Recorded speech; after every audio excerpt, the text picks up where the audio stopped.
Bonjour, j'espère que vous allez bien. Aujourd'hui on se retrouve pour un nouveau conseil de Noël. Et je vais vous parler d'une saga qui est un tout petit peu beaucoup connue et qui pour ma part m'a fait découvrir le genre dystopique qui est devenu mon genre littéraire préféré. Cette saga est notamment très connue grâce à son adaptation cinématographique qui a été plutôt un blockbuster, qu'on soit d'accord. Et je vais vous parler de Hunger Games de Susan Collins, publié aux éditions Pocket Jeunesse. Hunger Games, ça se passe dans une société où il y a quand même une belle distinction pauvre et riche. Cette société est divisée en deux grandes parties, le Capitole et le reste du monde. Et dans le reste du monde, il y a 12 districts. Et en fait, le divertissement majeur des gens qui habitent dans le Capitole, ce sont les Hunger Games.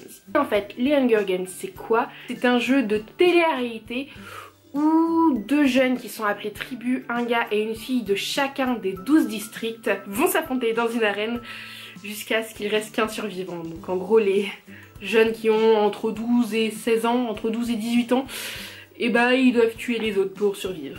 Mais ce qui est sympathique, c'est que le gagnant, et bah il promet d'être riche et célèbre jusqu'à la fin des temps.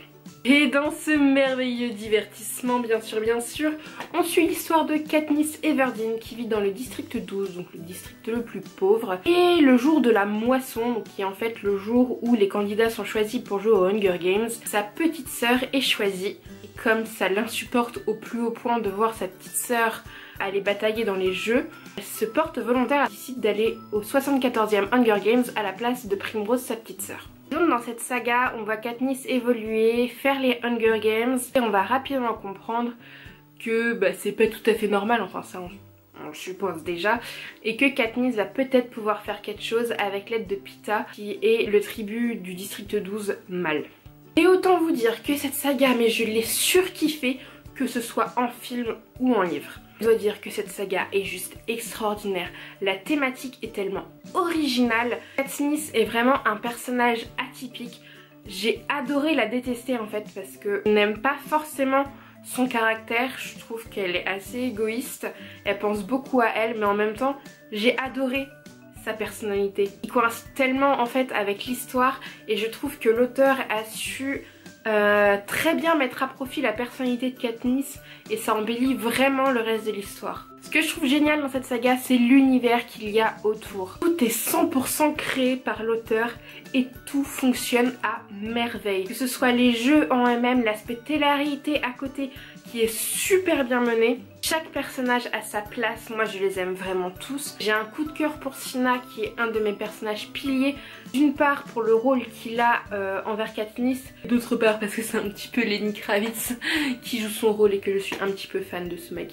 Et même chaque rebondissement est très bien choisi et en adéquation et très cohérent avec ce qui se passe avant et après.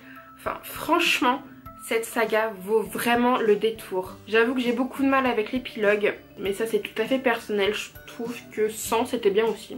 Mais bon, on va pas chipoter pour même pas 10 pages sur toute une saga qui est juste fantastique. Je suppose que vous l'avez presque tous lu.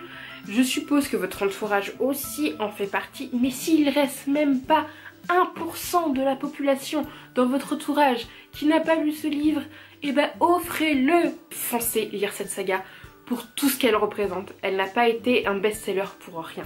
J'espère que ce conseil vous aura plu et sur ce je vous dis à demain pour un nouveau conseil. Je vous fais plein de bisous.